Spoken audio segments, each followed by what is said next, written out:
fametanana amin'ny fédération malagasy ny taranja baolina kitra ny ministère ny fanatanjahantena avitana mamita izany rehetra izany raha ty kianjany Majunga ty ny tenenina dia mety eo amin'ny 2 herinandro na la mahery kely eo de vita ty kianja ty ka ny ministère dia andray antanana amizay tokony vitany hanapina ny seza zay tsy ampy mbola misy enjato seza zany tavela dia tsy maintsy mandray anjara ny tenanay ny ministère mba avita atotosa tsara ny kianja zay anisany modely raha eto amin'ny firenena. Miasa andro amanalina moa ireto mpiasa ireto mamita ity kianja ny rabe mananjara ity manamboatra ity tribune centrale ity ary nanome toky ihany koa izy ireo fa tsy maintsy atao ny avitany izany ara-potoana. Izay ny tany mahajanga famelony satsika ny Saint-Valentin zay anaovana fanadidina eto amin'ny herinandro ity dia resaka vetivety ny culture Betsileo no tsika anao etsika mpafantatra ny kolotsaina Betsileo isantarana ny fananganana ny fiperakolontsaina malagasy Betsileo atao etsy amikanja mitafona koron-drano ny alahady avy izao niteraka moronmani no anasongadina izany etsy koron-drano araka izao amin'ny tinany zao sy ny initiava sy naina rakotondra fara azy izao. Famelomana indray ireo tahirin'ny kolotsaina isaky ny tanàna na vohitra izay hosoratana ho boky mba hafantarany taranaka avy aty aoriana fa tsy avela olovantsofina ny fomba mampanao Betsileo. Aseho an-tsehatra eto amin'ny kianja mitafo koron-drano ny kolotsaina Betsileo zay. Ny mpianatra mandranto fianarana aty amin'ny université Antananarivo avy Amoronmani no ampiseho amintsika ireo karazana fomba mampanao na ahitana taratra ny fihavanana sy ny fifankatiavana eo anivon'ny fiarahamonina no asongadina amin'izany. Kolotsaina no antoky ny firenena iraika, ny kolotsaina no antotry ny tsirairay ary amin'iny faritra iny kolotsaina no tena mampiravina ny fiarahamonina ary iainana isanandro isanandro ohatra any amin'ny mahazaza ka hatany amin'ny fahafatesana mandalo amin'ny fahatangorana ary koa zany amin'ny fiainana andavanandro dia misy an'izany kolotsaina zany. Io koa moa ny fitobaky ny hoe riba avy any vela dia noho izany dia tsy maintsy amin'ny alalan'ny kolotsaina zany fongarana ny zay efa nisy hatsarana zay efa nisy ary havaozina koa zany zay ilaina ny kolotsaina amin'izay ka hoe tena ilaina zany le kolotsaina zany fa io mampitambatra ary koa no hampandroso amin'ny fiainana rehetrarehetra. Tsy antonana amin'izany ny fanateran-jaka amin'ny ray aman-dreny zokiolona indrindra ny fomba zafimaniry izay manana ny kolotsaina mampiavaka azy tokoa ny fanamiana pikabary Betsileo ary satabary ny vodiondry Betsileo samy ampisongadina ny azy ny isaky ny distrika mamaritra ny faritra Moronmani.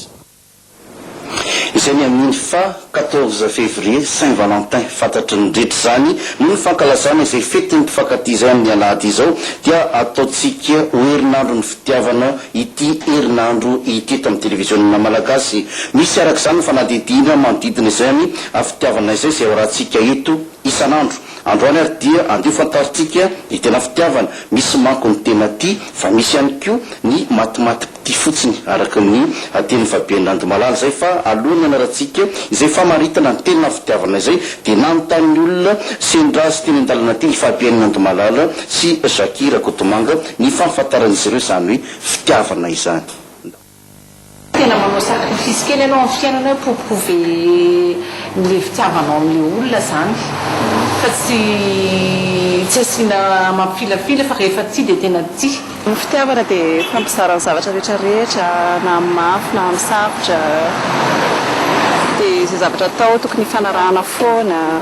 Ny ahafantarako ety anà ilay olona iray dia tsy mandaingalainga.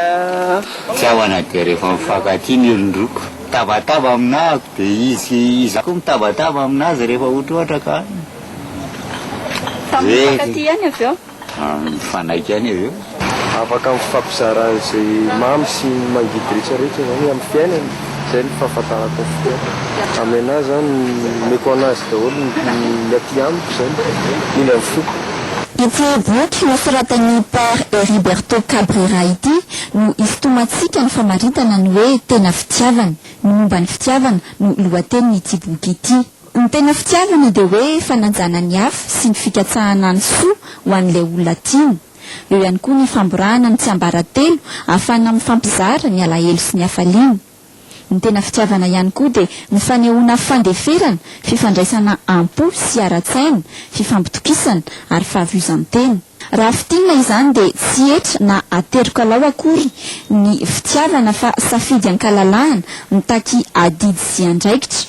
Hita amin'izany ary fa ery miafina ao anaty ao ny fitiavana ka tsy efaritana na saritakarina na dia tsapa aza fa io fitiavana io no to ery manosika antsika ifandray amin'ny hafa.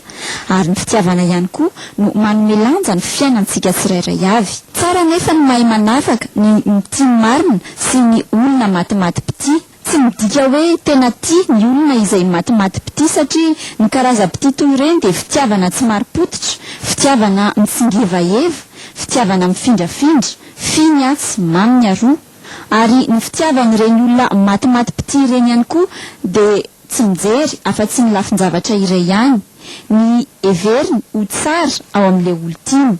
Fa ny tena fitiavana dia ny mity ilay olona amin'ny maha olona azy manontolo miaraka amin'ny tsara sy ny kilema ho aminy. Lambana koa ny tena fitiavana ka maharitra. Fa ny fitiavana tselika kosa dia toranotrambo, be fiavy fa mora ritra. Ny fitiavana no ahafahantsika mahita ny fahambin'ny hafa, ny fitiavana no manosika antsika ho any amin'ny hafa hanoka tena ho azy. Noho izany tsy ny elaela-tany na ny tsy maha eo akaiky ilay olon-tiana tsy akory no manafaona na maharitra ny tena fitiavana satria ny fitiavana marina tsy miserana fa mitoetra mandrakizay. Raha fitinina ary izany ny famaritan'ny Père Heriberto Cabrera ny tena fitiavana dia ny atao hoe tia dia olona miezaka ny potateraka amin'ilay olon-tiana, izany hoe mamatatra ny tantaram-piainany andaniny sy ny ankilany, ny fianakaviana, ny kolotsaina, ny tanjom-piainana sy ny zavatiana. Miezaka ihany koa mamantatra izay ao am-pon'ilay olon-tiana, ny toetra tsara sy ny kilema ho aminy. Ary tokony olona mahafoy tena sy fotoana ho an'ilay olon-tiana fa tsy manome tolotolotra fotsiny. Mikaroka ihany koa ny sosiny tsara ho an'ilay olon-tiana fa tsy mampiasa azy ho fitaovana anatanterahana ny filany nofo sy ny faniriany tena fotsiny ihany. Farany fantaro fa rehefa tena tia ny olona iray dia tsy mijery ny bika manendrika ilay olon-tiana fotsiny fa mihevitra azy olona feno, izany hoe manana vatana, toetra mampanahy tokony ho hajaina. Anjaranao ary ny mandrefy ny alala ny fifankatiavana reo roa. Zay zany anjaranao zany mandrefy ny alala fifankatiavana roa samy maka manandrify azy avy ny amin'izay fanadihadiana nataon'ny fahabenina ando malala izay raha ny resaka fitiavana nyresany isan'andro moa dia isy an'izay foana eto amin'ny televiziona malagasy. Isan'ny fandarana misy azy izay todisendo ataon'ny vilala amin'ny tialala ity eto amin'ny televiziona malagasy ho vahiny amin'izany andriamatoa Alain Andremiseza zay zany ny vahiny misy azy hoetiny autant ny vilala. Vola raha manantsony miaraka amintsika eto amin'ny teny frantsay rehefa aveo isorana ny mpanatotosa autant ny vilala ny teknisiana rehetra nosorandriamanana sy ny mpiara-miasa tamin'ny vaovao an-tsary iny rampitsondray tsika mioneto veloma toboka.